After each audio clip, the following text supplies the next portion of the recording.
Want to automate your savings with TD Bank? Here's how to set up Simply Save in 1 minute. Open the TD Bank app or go to td.com and sign into your account.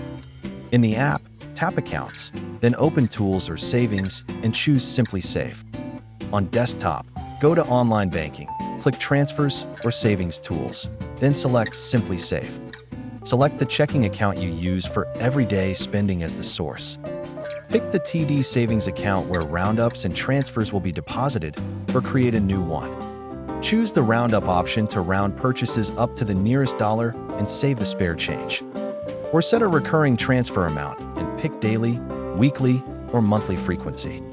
Optionally, set a maximum transfer limit or pause dates to control contributions. Review the summary to confirm your source, destination, and rules before saving. Tap Confirm or enable Simply Save and authorize any required verification prompts. All set. Your transfers will now run automatically. Start Simply Save today to build savings effortlessly.